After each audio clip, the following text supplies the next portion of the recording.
नमस्कार, देसी खबर झुंझुनू के चुनावी हलचल के इस खास प्रोग्राम में आप सभी का स्वागत है। इस वक्त हमारे साथ कांग्रेस प्रत्याशी पितराम सिंह काला जी हमारे साथ मौजूद हैं। विधानसभा चुनाव के 2 दिन बच गए हैं, कल का दिन बाकी है और आज शाम 5 बजे के बाद में आचार संहिता लग जाएगी। चुनाव प्रचार है वो भी बंद होने जा रहा है। जनता है वो किन मुद्दे पर वोट कर रही है और फिलहाल हमारे साथ कांग्रेस प्रत्याशी पितराम सिंह काला जी। सर, सबसे पहले तो आपका बहुत बहुत स्वागत। धन्यवाद चंदन को जी। तो जिस तरह से क्या कुछ मुद्दे रहेंगे सर इस चुनाव के बाद, तो आप किस तरह से जनता के जो मुद्दे हैं क्या अहम उठाएंगे? तो जनता के पिलानी विधानसभा के केवल 2 ही मुद्दे हैं। सबसे पहला प्राथमिक मुद्दा है, पिलानी के अंदर सबसे बड़ी समस्या पानी की समस्या है। कुंभाराम लिफ्ट की योजना है, उसकी DPR सैंक्शन हो गई है, लेकिन किसी कारण से पानी का जो आगे का प्रोजेक्ट प्रारंभ नहीं हो सका है। तो मेरी प्राथमिकता ये रहेगी, जो ही मतलब क्या है कि मुझे मौका मिलता है और जब तक अब तक की जो संभावना है उसके आधार पे, सर्वे के आधार पे और जनता के रुझान के आधार पे जनता ने मानस बना लिया कि अब की बार कांग्रेस के प्रत्याशी पितराम सिंह काला को ही हम यहाँ से विजय घोषित करवाएंगे। तो यदि जनता का आशीर्वाद, स्नेह, सहयोग और प्यार रहा तो मैं निश्चित रूप से बताना चाहूँगा सबसे गंभीर समस्या वो पानी की है और मैं कुंभाराम लिफ्ट योजना है उसका पानी लेके आऊँगा और प्रत्येक घर तक जो नल का कनेक्शन पहुंचाएगा और प्रत्येक घर तक क्या है कि उसका पानी पहुंचेगा। ये मेरा क्या है कि सबसे बड़ा प्रोजेक्ट रहेगा। सर, देखा जाए तो आपके जो प्रतिद्वंदी हैं वो भी सीधा निशाना आपके ऊपर साथ देते हैं, लेकिन हमने लगातार देखा है कि आप योजनाओं के बारे में जनता को बता रहे हैं और योजनाओं के बारे में बता करके ही आपने जनसंपर्क किया है, लेकिन किसी प्रकार का आपने भी उनके ऊपर निशाना नहीं साधा। क्या देखो, निशाना साधना, कटाक्ष करना ये कमज़ोर आदमी का काम होता है। जो आदमी किसी भी क्षेत्र में कमज़ोर नहीं होता वो कभी कटाक्ष नहीं करेगा, कभी निशाना नहीं साधेगा, वो आप सिद्ध करके दिखाएगा कि मैं ये हूँ। तो मैं जनता ने जो अब की बार मानस बना लिया है कि हम कांग्रेस प्रत्याशी को जिताएंगे, तो जनता ने उनको बता दिया है कि हम अब की बार कांग्रेस के कैंडिडेट को जीत रहे हैं। कांग्रेस की जो सरकार है उसने विकास के ऐतिहासिक कार्य करवाए हैं, चाहे वो ओल्ड पेंशन स्कीम हो, कर्मचारियों को जो राजस्थान में देने वाली पहली सरकार है, चाहे विद्यार्थी हो, कॉलेज में पढ़ने वालों को लैपटॉप देने की बात है, टैब देने की बात है, प्रत्येक विद्यार्थी को इंग्लिश मीडियम स्कूलों में पढ़ाने की बात है, 5-15 लाख रुपए तक उनकी बीमा देने की बात है, चिरंजीव स्वास्थ्य बीमा योजना जो राजस्थान में चल रही है और उसको विदेशों से भी और अन्य राज्यों से भी लोग अध्ययन करने के लिए आ रहे हैं, उनकी सीमा बढ़ाने के लिए हमारी पार्टी ने कहा कि 50 लाख तक बढ़ाएंगे, वो सीमाएँ हैं।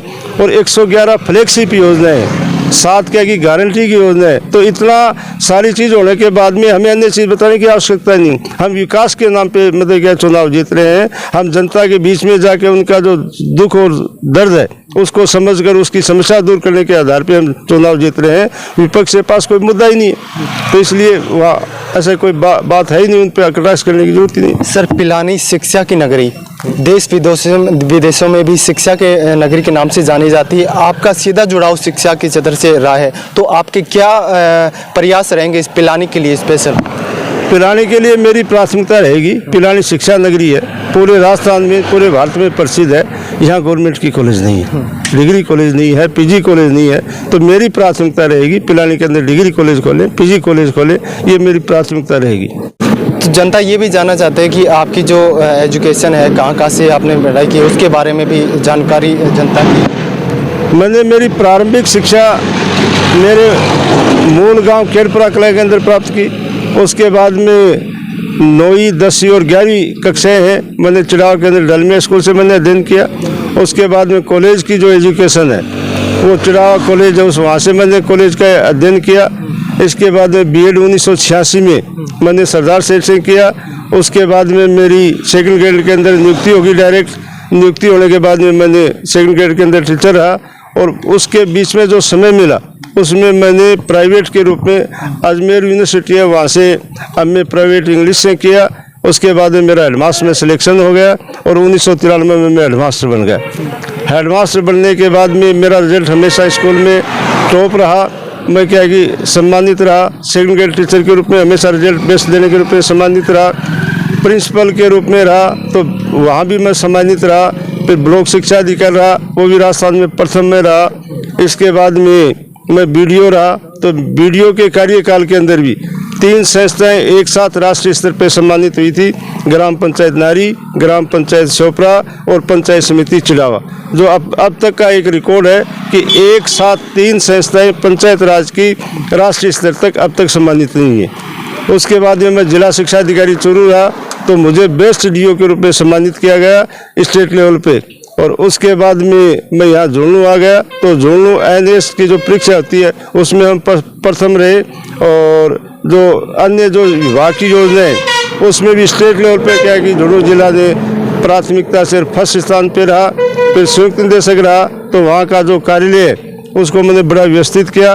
और समस्त जो शिक्षा विभाग की टीम मेरे पास जुड़ी है उसका कारण यही है कि मेरी साफ छवि, मेरा व्यवहार, इसके कारण से जनता ने मुझ पर विश्वास जताया।